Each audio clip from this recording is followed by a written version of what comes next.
በፊት እኔ የምወደው ነገር እኔ የምፈልገው ነገር ቢዝነስ ሲባል ለካ ቢዝነስ ሰው የሚፈልገው ነገር ነው። አንዳንዴ ረጅም ዓመት የለፋ ሰው እያለ ሰዎች በቀናት ውስጥ ሁሉ ነገር ሲሳካላቸው ታገኛለሽ። ስለ ገንዘብ ያለን እንዳልሽው ሰብኮንሺየስ ማይንዳችን በጣም የታሰረ ነው። እሱን ነገር ሳናፈርስ አሁንም ዳዴ ስለ ገንዘብ ብንል መቼም አናገኘው። ሰላማችንን ፍለጋ ደህና ለመሆን ደስተኞች ሆነን ለመኖር እንዴት እናድርግ?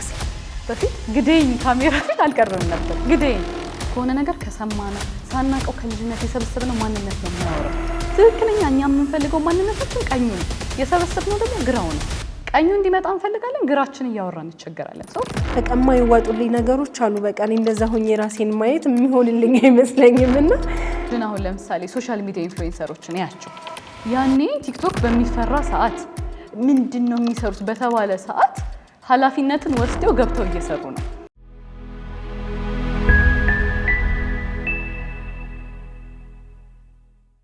በ2018 ስኬታማ ለመሆን የሚረዷችሁ 7 ላይፍ ስኪሎች ነው ዛሬ ደግሞ የምንነግራችሁ።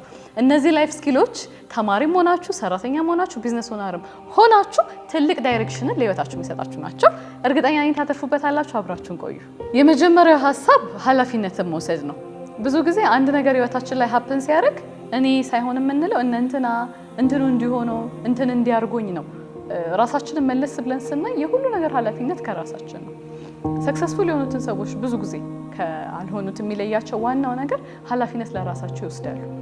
ምን ላይ ተሳስቻለሁ ወይ ደግሞ ስህተት ህይወታቸው ላይ ሲገጥም ጥፋተኛ እኔ ነኝ፣ ሰው አክሰፕት አደርገዋለሁ። ኔክስት ታይም እንዴት ከስህተቴ ልማር። አንዳንዴ በተፈጥሮ ሰዎች ሆነን ብዙ አይነት ዲፎልት አለብን።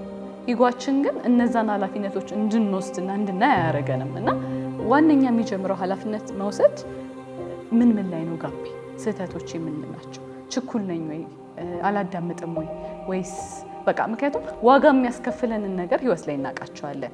ከዚህ ጋር ተያይዞ ሰዎች ሌላ ኃላፊነት የማይወስዱበት ዋናው ነገር አንዱ 7 ዓመትና 10 ዓመት ለፍቶ ውጤት ያመጣበትን ነገር አንዳንዱ 7 ሳምንት ወይም 10 የማይሆን ሳምንት ለፍቶ ህይወት በቃ ለኔ ያላለችኝ ህይወት እኮ ለኔ አትሆንም ይላሉና ይህ ራሱ የትዕግስተኛ እንዳልሆንሽ የሚያሳይ ኃላፊነትን በራስሽ እንዳልወሰድሽ የሚያሳይ ነገር ነው። ለምን ኢማጂን አሁን ለምሳሌ ሶሻል ሚዲያ ኢንፍሉዌንሰሮችን ያቸው ያኔ ቲክቶክ በሚፈራ ሰዓት ምንድነው የሚሰሩት በተባለ ሰዓት ኃላፊነትን ወስደው ገብተው እየሰሩ ነው። አሁን ላይ ያሉ ሰዎች ግን ይሄን ቪዲዮ እየሰራው ነው እንዲየሆንኩ ነው ግን እየታየልኝ አይደለም ይላሉ። የነዚህ ሰዎች ዲፈረንስ ምን አመጣው? ያኔ በፍራቻ ሰዓት እነዚህ ሰዎች ፔኔትሬት አድርገው ወጥተዋል። አሁን ላይ ደግሞ ራሱን የቻለ ያለው ግፍ ያለና ምንም ነገር ህይወት ላይ ከራስ ኃላፊነት ከመውሰድ ይጀምራል ብዬ አስባለሁኝ። ከኃላፊነት መውሰድ ጋር ደግሞ ኦፕቲሚዝም የሆኑና ፔሲሚዝም የሆኑ ሰዎች አሉ። ኦፕቲሚስቶች ለሚመጣው ነገር በሙሉ ራሳቸው ነው ተጠያቂ የሚያደርጉት። በጣም ፖዚቲቮች ናቸው። ይህ ነገር ለመጣ ምን ላይ ሚሳርክ ያለው ምን ሆኖ ነው ብለው ኦፖርቹኒቲውን ለማየት ነው የሚሞክሩት። ኢቭን ዳርክ ሞመንት ራሱ ቢመጣ ከዛ ነገር እንዴት ተነስቼ የተሻለ ነገር ላርግ ነው የሚሉት። ፔሲሚስቶች ደግሞ ኦብስታክሉን ነው የሚያዩት እንጂ ከኦብስታክሉ እንዴት ልውጣ አይሉ። እንዳማረሩ ናቸው ህይወት ላይ ሁሌ ስትራግል እንዳደረጉ ናቸውና በዚሁ እኛም ተመልካቾችም ኦፕቲሚዝም አይነት ሰው ነን ወይስ ፔሲሚስት ነን የሚለውንም እንድንመለከት ነው። ሌላኛው ሁለተኛው ደግሞ ምንድነው? ኮሚኒኬሽን ነው። ኮሚኒኬሽን በማንኛውም ሁኔታ ላይ ዋና ነገር ነው። ብዙዎቻችን ግን ትኩረት የምናደርገው ቢዝነስ ላይ ካለን ገንዘቡን እንዴት ላግኘው፣ ትምህርት ላይ ካለን እንዴት ሰክሰስ ልሁን እንጂ ኮሚኒኬሽን ብዙ ጊዜ ሰው ትኩረት አያደርገውም። ግን የትኛውም ከፍታ ላይ ብንወጣ፣ የትኛውም ስኬት ላይ ብንሆን ከሰዎች ጋር ያለን ግንኙነት መልካም ካልሆነ ውድቀታችን ቅርብ ነው፣ ደስተኞች አንሆንም። ፕላስ ደግሞ ያለን ነገር ሙሉ አይሆንልንም። ምንም አይነት ሁኔታ ውስጥ ብንሆን ከሰዎች ጋር ለመኖር ስራችንን በትክክል ለመስራት ለማንኛውም ነገር ኮሚኒኬሽን ግዴታ ነው። ኮሚኒኬሽን የምንለው ምንድነው? ከሰዎች ጋር ያለን የመግባባት ችሎታ ሊሆን ይችላል። ወሬ ላይ መደማመጥ ላይ እንዴት ነን? ሰዎችን እንዴት ነው የምንረዳው? ፖዚቲቭ ነን ወይስ ኔጌቲቭ? አንዳንድ ሰዎች አሉ በቃ የሆነው ነገር ሁሉ ለነሱ ጥሩ እንዳልሆነ መጥፎ እንደሆነ የሚያስቡ፣ ሰው የሚናገረውን ነገር ሁሉ በኔጌቲቭ የሚተረጉሙ ሰዎች አሉ። ከዛ ይልቅ ደግሞ መጥፎን አጋጣሚ እንኳን ወደ ጥሩ የሚለውጡ፣ ተናዶ የመጣን ሰው ብርድ የሚያደርጉ ነው። ኮሚኒኬሽናቸው በጣም ደስ የሚል፣ ሰው ሁሉ የሚወዳቸው ሰዎች ምን አይነት ሰዎች ናቸው? ከሰዎች ጋር ያላቸው ግንኙነት የተሻለ የሆኑ ሰዎች ናቸው። ስለዚህ ስኬትን ከፈለግን ከሰዎች ጋር ያለንን ግንኙነት ጥሩ ማድረግ ምርጫ ሳይሆን ግዴታ ነው። ሰው የቱንም ያህል ስኬት ላይ ቢደርስ ቅድም እንዳልኩሽ የተሻለ ገንዘብ ቢሰራ ዝና ላይ ቢወጣ የተሻለ ነገር ቢሆን ከሰዎች ጋር ግን መግባባት ይከብደዋል። በቃ ሰው ሁሉ እኔ አይረዳኝም፣ አይሰማኝም፣ ሰራተኞች አይታዘዙኝም፣ ሌሎች አለቃዬ ጥሩ ሰው አይደለም፣ በቃ ላይ ከሰው ጋር ያለው ግንኙነት ሁሉ የተበላሸበት ሰው አለ። ያ ሰው በምንም ተአምር ባንዱ ከፍታ ቢወጣም በዚህኛው ግን ፌል አድርጓል። በቃ ይሄን ነገር ለማስተካከል ግዴታ ማድረግ ያለበት ምንድነው? ራሱ ላይ መስራት። ኮሚኒኬሽን ባይዘው ሌላን ሰው አይደለም፣ ራስሽ የመጣብኝን ነገር እንዴት አድርጌ ላስተካክለው። ያን የምንለው ደግሞ ለሰው ብለን ሳይሆን ለራሳችን ስንል ነው። ሰላማችንን ፍለጋ ደህና ለመሆን ደስተኞች ሆነን ለመኖር እንዴት እናድርግ? ስለዚህ ሁሌኛ የምንፈልገውን ነገር ብቻ ሳይሆን ሰዎች የሚፈልጉትን መረዳት፣ ሲያወሩን ማዳመጥ፣ አይ ኮንታክት መኖር። ከዛ ደግሞ መልስ ለመስጠት ሳይሆን አንድ ወሬ ስታወሪ እንዲህ ስትለኝ እንዲላት እያልኩ ከማለት ይልቅ ምንድነው እያለች ያለችው? ምን ልረዳት? ከዛ ደግሞ ካንቺ ሀሳብ ተነስቼ አንቺን ደግፌ አዎ እንዲህ ነው ስልሽ ካንቺ ጋር ያለኝ መግባባት እየጨመረ ይመጣል። ይሄን ስልሽ ከሁሉም ሰው ጋር፣ ከትዳር አጋራችን ጋር፣ ከስራ ባልደረቦቻችን ጋር፣ ከጎረቤቶቻችን ጋር፣ ከብዙ ጋር የሚያነካካን ብዙ ነገር አለና ኮሚኒኬሽን ዋና ነገር ነው። የሰዎች ጋር ያላቸው ግንኙነት ጥሩ የሆኑ ሰዎች አይተሽ ከሆነ በጣም ተወዳጅ ናቸው፣ ትሁቶች ናቸው። እኔ አይሉም ያን ሰው ያስቀድማሉ። የራሳቸውንም ጥቅም ግን አሳልፈው ይሰጣሉ ማለት አይደለም፣ ግን በብልሃት ነው ነገሮችን የሚጠቀሙና ስኬት ላይ ለመውጣት ዋናና አንዱ ነገራችን ከሰው ጋር ያለንን ግንኙነት ማስተካከል ነው። ሶስተኛው ደግሞ ሰልፍ ዲሲፕሊን ወይም ደግሞ ራስን የመግዛት ችሎታ ነው። ብዙ ሰው አቅም እንዳለው ያውቃል፣ ችሎታ እንዳለው ያውቃል። እንዲኳለኝ ግን በቃ ማድረግ አቃተኝ ይላል። ነገር ግን በግቡና በዚህ መካከል ያለው ትልቁ ክፍተት ራስን ያለ መግዛት ችግር ነው። ብዙ ጊዜ ብዙ ስኬት ማማ ላይ የደረሱ ሰዎች ሲጠየቁ በጣም ሰልፍ ዲሲፕሊንድ ናቸው። ለራሳቸው ቃል ታማኝ ሆነው ነው ብዙ ነገሮችን የሚያደርጉት እና ራስን መግዛት ብዙ ጊዜ ሰዎች ሁሌ አንድ አይነት ሙድ ላይ ሊሆኑ አይችሉም። ዛሬ ደስተኛ ሆነሽ የሆነን ስራ ለማድረግ በጣም ሞቲቭ ልትሆኚ ትችላለሽ። ነገ ደግሞ ሆርሞናል ቼንጆች ይኖራሉ። ህይወት ራሱ የምታመጣቸው ቻሌንጆች ይኖራል። አንዳንዴ ተስፋ የማጣት ስሜት ሁሉ ሊሰማሽ ይችላል። በዛ ሁሉ ውስጥ ግን ሊያስቀጥልሽ የሚችለው ዋና ነገር ራስን መግዛት ነው። ብዙ ሰው ራሱን ለመግዛት ይሞክራል። 1 ቀን 2 ቀን 3 ቀን ይታገላል። ነገር ግን አንኮንሺየስ ማንነቱ የለመደው ረጅም ጊዜ ያ ማንነት ይቀድመውና ያሸንፈዋል እና በቃ ራሴን መግዛት ከበደኝ አልቻልኩም ይላል። ራስን መግዛት ማለት ዴይ ባይ ዴይ የሚደረግ ልምምድ ነው። ሳምንት ስትሞክሪ 2 ሳምንት እየሞከርሽው ያቀትሻል። ነገር ግን ያን ሪፒቲሽን ሳትለቂ ነው ያን ነገር የምታረጊው። በዛ ሲስተም ውስጥ ነው የሆነ ቀን ላይ ቆመሽ እንዴ በዚህ ልክ ተለውጫለሁ እንዴ በዚህ ልክ ሆኛለሁ እንዴ ያለሽ። ስለዚህ አንድ የጆርኒ አካል ነው፣ በአጭር ጊዜ የሚመጣ ነገር አይደለምና ብዙ ጊዜ አስተውለሽ ከሆነ ሰዎች ራሳቸው እንዳይገዙ የሚያደርጋቸው ነገር ስሜታቸው ነው የሚቀድማቸው። ሊሰሩ ይፈልጋሉ፣ ግን ምቾታቸውን ነው የሚፈልጉት። ብተኛ፣ ቺል ባደርግ ወይም ደግሞ የሚመጣላቸው ዲስትራክሽን ከሌሎች ያለ ነገር ይቀድማቸዋል። የራሳቸው ፍላጎት አለ፣ እሱን ነው መኖር የሚፈልጉት። ሰብኮንሺየስሊ ግን በቃ ተደፍነዋል። ስሜታቸው ሊድ እያደረጋቸው ነው። ይሄን ምግብ አልበላም፣ ከዚህ ጊዜ ጀምሮ ይሄን ነገር ይጠብቃሉ ይላሉ፣ ግን አያረጉትም። ይህ ሁሉ የመንጋፕ ነው፣ ራስን የመግዛትና መጽሐፍ ቅዱስ ላይ ከተማን ከገዛ ራሱን የገዛ ኃያል ነው ይላል። ኢማጂን እኛ ሰዎች ባለማንገድ ከተማ፣ ቤት፣ መኪና ለመግዛት ነው ጥረታቸው። ከዛ ሁሉ ግን ዋናዋ ያንንም ለማድረግ የምትረዳሽ ራስን መግዛት ናትና ራሱን የገዛ ከተማን ከገዛ ኃያል ነው የሚለው ትልቅ ሊሰመርበት የሚገባ ትልቅ ነገር ነው። ራስን መግዛት ደግሞ ሌላው የሚሰጠን ምንድነው? ዋናው ነገር ሰልፍ ሪስፔክት፣ ሰልፍ ቫልዩ። ለቃላችን ታማኝ ሆነን ያሰብናትን ነገር ስናደርግ ለራሳችን ያለን ቫልዩ በጣም ይጨምራል፣ እምነታችንም ያድጋል። የሆነ ነገር አረጋዋለሁ እያልሽ ፕሮካስቲኔት ስታደርጊ አይምሮሽ ራሱ በውስጥ በኩል የሆነ ተራ እንደሆንሽ ፎከስ እንደሌለሽ ዲፕ ኢንሳይድ ያወራሻልና የአንዳንድ ሰዎች የዲፕሬሽን ባይ ዘ ዌይ ዋና ቤዛቸው ራሳቸውን ባለመግዛት በስንፍናቸው የሚያደርጓቸው ነገሮች ናቸው። አራተኛው ምንድነው? የጊዜ አጠቃቀም ወይም ታይም ማኔጅመንት ነው። ብዙ ጊዜ ሰክሰስ ላይ ያሉ ሰዎችን ከተመለከትን ጊዜያቸውን በአግባቡ ተጠቅመዋል። እንደዛ ስንል አንዳንድ ሰውም ባለ በጣም እየለፋ ማይሆንለት እንደኔ ይሄ እንዳለ ሆኖ መጸለይም ያስፈልገዋል። እዚህ ልክ ለሌላው ነገር እንደምንጸልየው ሁሉ ጤናችንን ስጠን፣ ሰላማችንን ስጠን፣ ገንዘቤን ባርከው እንደምንለው ሁሉ ጊዜንም ባርክልን ማለት ይገባናል። ለምን አንዳንዴ ረጅም ዓመት የለፋ ሰው እያለ ሰዎች በቀናት ውስጥ ሁሉ ነገር ሲሳካላቸው ታገኛለሽ። በቃ ምን የሚባል ነገር አለ? በአምላክ አንድ ቀን ነው 1000 ዘመን ይባላል። እውነትም ለኛም ህይወት ረጅም ዓመት የባዘንበት የለፋንበት የወጣን የወረድንበት በቀናት እድሜ ሰክሰስ ሆኖ እናገኘዋለን። ለምን? ጊዜያችንን እግዚአብሔር ሲባርክልን ነውና። ሌላው ሳይንሱ የሚለው እንዳለ ሆኖ በሌላኛው አንግል ግን ጊዜያችንን በአግባቡ መጠቀም፣ ያ ማለት ለአምላክ የሚሰጠውን ጊዜ መስጠት፣ ለጸሎት የሚያስፈልገውን ጊዜ መስጠት፣ ከስንፍና መራቅ፣ መስራት ያለብንን መስራት፣ መሆን ያለብንን መሆን፣ መማር ባለብን ጊዜ መማር ብክነ ሳናደርገው ሶሻል ሚዲያ ላይ ረጅም ጊዜ ሳናሳልፍ በተቻለ መጠን ራሳችንን ማሳደግና መንፈሳዊ ህይወታችንን ማሳደግ ጎን ለጎን አድርገን ከጊዜ አጠቃቀማችን ጋር ልናቀናጀው ይገባል። የጊዜ አጠቃቀም ላይ አይዘንሃወር ማትሪክስ የሚባል 4 ህጎች አሉ። አንደኛው ምንድነው? አስፈላጊና አስቸኳይ። ያንን ወዲያውኑ ማድረግ። ለምሳሌ ዴድላይን የደረሰ ፕሮጀክት ካለን ወይ እኛ አሁን በጣም የምናስፈልግ የጤናችን ጉዳይ ሊሆን ይችላል፣ ወይ ጊዜ የማይሰጡ ነገሮችን ወዲያው አክሽን መውሰድና ወዲያው ማድረግ። ሁለተኛው ደግሞ ምንድነው? አስፈላጊ ግን አስቸኳይ ያልሆኑ ጉዳዮች አሉ። እነሱን መርሃ ግብር አውጥተን ታይም አዘጋጅተን በአስፈላጊ ሁኔታ ማድረግ ይሆናል። ሶስተኛው ደግሞ ምንድነው? አስቸኳይ ግን አስፈላጊ ያልሆነ ነገር። ለምሳሌ ሚቲንጎች፣ አንዳንድ ስብሰባዎች ሊያስፈልጉ፣ ኢሜሎች ሊሆኑ ይችላሉ፣ ለሰዎች መልስ መስጠት፣ ያንን ለሌላ ሰዎች ኃላፊነት መስጠት። አራተኛው ምንድነው? አስፈላጊም አስቸኳይም ያልሆነ ጉዳዮች፣ ሶሻል ሚዲያ ላይ ረጅም ጊዜ ማሳለፍ ሊሆኑ ይችላሉ፣ የማይሆኑ ኮሚኒኬሽኖች፣ የማይፈለጉ ቦታዎች መሄድ ሊሆኑ ይችላልና እነሱን ነገሮች ከህይወታችን ማስወገድ። ለጊዜ አጠቃቀማችን ቁልፍ የሚባሉ 4 ነገሮች እነዚህ ናቸው። አምስተኛውና ዋነኛው ደግሞ ኢሞሽናል ኢንተለጀንስ ወይንም ደግሞ የስሜት ብስለት ነው። የሰው ልጅ ስሜቱን ተቆጣጠረ ወይም ኢሞሽኑን ተቆጣጠረ ማለት ህይወቱን ተቆጣጠረ ማለት ነው። እንዴት ሆኜ ነው ኢሞሽናል ኢንተለጀንት መሆን የምችለው ወይም ደግሞ የስሜት ብስለት ሊኖረኝ የሚችለው ይላል ብዙ ሰው። ብዙ የህይወቱ አንግል ላይ እሱ ሳይሆን ስሜቱ ነው የሚያወራው።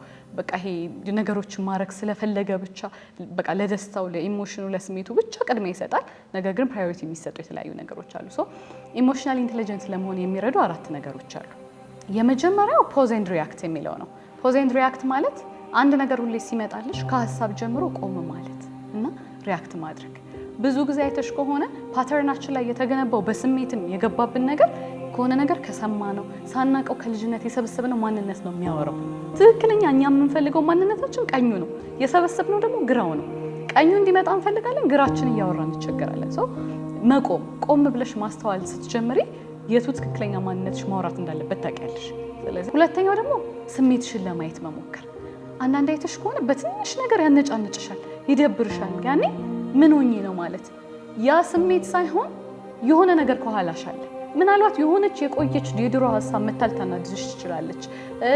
የነገሮች መደራረብ ሆኖብሽ ሊሆን ይችላልና ሰዎች ከስሜታቸው በላይ ከስሜታቸው ጀርባ ምን ነገሮች አሉ፣ እንደዚህ እንደሆን ምን ነገር አመጣኝ የሚለውን ነገር መጀመሪያ ማከም። ምክንያቱም ስሜት በራሱ ኤነርጂ ነው። ያ ኤነርጂ ደግሞ ከተለያየ አይነት ትራውማ ያልታከመ ማንነት ጋር ተያይዞ የሚመጣ ነውና እነዚህ ነገሮች በደንብ ማየት። ሶስተኛው ደግሞ ብሌም ሳያረጉ ስሜትን በትክክል መግለጽ። አንዳንዴ አሁን አይተሽ ከሆነ ሴቶች ሜንስትሬሽን ታይም ላይ ሊሆኑ ይችላሉ፣ የተለያየ አይነት ታይም ላይ የሆነ አይነት ስሜት የሆነ የዲፕሬሽን የመነጫነሽ ስሜት አላቸው። ያኔ አብሯቸው ያለ ሰው በታሪክ አይረዳቸውም። ምን ሆና ነው የሚለው መናገር። በቃ አሁን ላይ ከፍቶሽም ከሆነ እንደዚህ አይነት ስሜቶች እየተሰሙኝ ነውና እንዲህ ካልኩኝ ብሎ መግለጽ። ያኔ ሰዎች አንደርስታንድ ሊያደርጉሽ ይችላሉ። ምክንያቱም አንዳንድ ሰውን አይተሽ ከሆነ ጠዋት ደህና ነው፣ ከሰዓት ደግሞ አኩርፎ ልታገኙ ትችያለሽ።